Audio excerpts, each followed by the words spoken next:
Pascal Tryphon Kalumiga, mwanafunzi wa Chuo Kikuu cha Dodoma. Chuo Kikuu cha Dodoma ni moja kati ya vyuo vikubwa sana Afrika.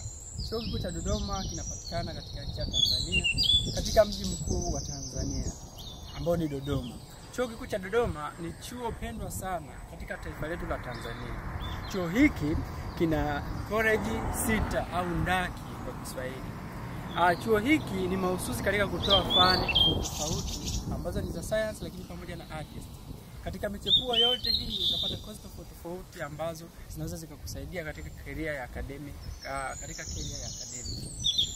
Chuo Kikuu cha Dodoma kina colleges zilizopungua 6, lakini pia kina school 3: School of Law, School of Nursing and Public Health, School of Medicine and Dentistry.